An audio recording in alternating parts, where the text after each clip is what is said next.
Hey guys, it's Sarah here and welcome back to another Hot Books review. I recently got a new beanbag, so I decided to film on it for the first time. For today's drink, I just have some hot chocolate with me today. I also got this new mug and it says I love me, which if you know me in real life, then you know this cup is very, very fitting. Too hot. I have finally finished this duology, and I can confidently say that I think Ready Player 2 by Ernest Cline is 100% better than the first one. Before I do any hot books or bookshop reviews, I always try to do a little bit of research, and I found out that Ready Player 2 only came out 2 years ago. Actually, no, it came out 3 years ago now. It came out in 2020, and I think that definitely factors into my opinion and why I think this book is a lot better than the first one. I was honestly quite surprised to see how many people were not a big fan of Ready Player 2, so I feel like my opinion would only be relevant to like a small group of people, but I want you guys to be the judge of that. So let me explain to you why I think Ready Player 2 was a lot more better than the first one. Like I mentioned in the previous video, I'm going to try to be a little bit better with my ratings. So for this book, I'm going to give The Cover a 2.5 out of 5. I gave the first one a 2, but this one is slightly in the teeny tiniest way better, only because of the color scheme. Definitely yellow and red is a very common color scheme. A lot of brands and people use it, but I personally don't think it looks good together. So the fact that the second book is blue and black just looks so much more better. And not only that, the font also looks a lot better, the sizing of it, just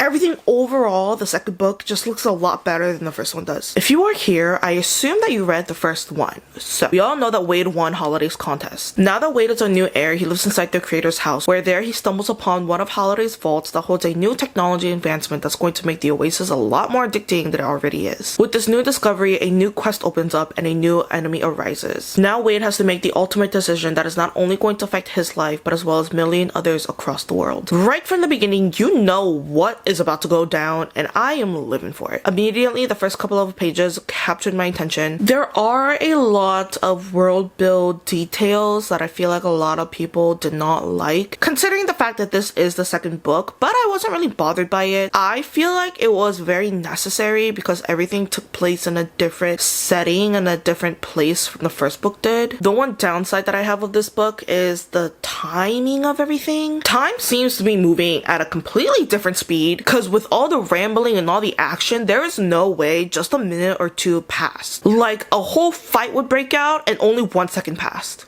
Like, make it make sense. The book isn't perfect by all means. Like, definitely there are parts where I was very confused on what the heck was going on, but it is fictional, and I enjoyed the fictional aspect of it. So therefore, I'm going to be giving the plot a 4 out of 5. For those of you who don't know, I've added 2 more categories into this review, and sadly for tears, this one is getting a 0. Didn't cry from what I remember.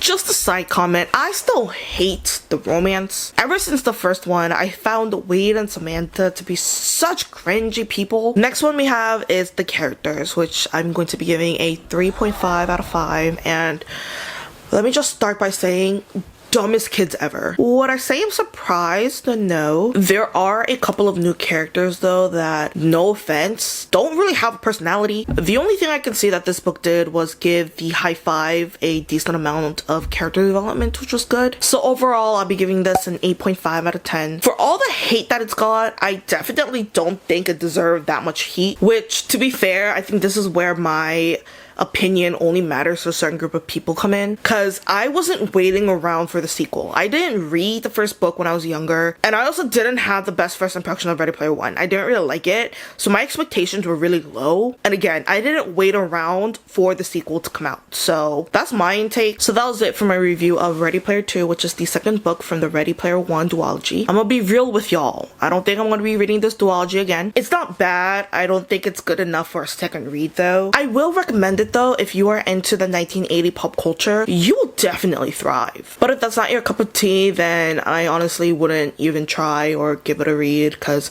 you'll just be very lost. So yeah, I hope you guys like that. If you guys have any book recommendations that you want me to try and give it a review for, please let me know down below. But that was it for this video. Thank you guys so much for watching. Make sure to like and subscribe, leave a comment down below. I make sure to signal them, and I'll see you guys next time with Sarah. Bye!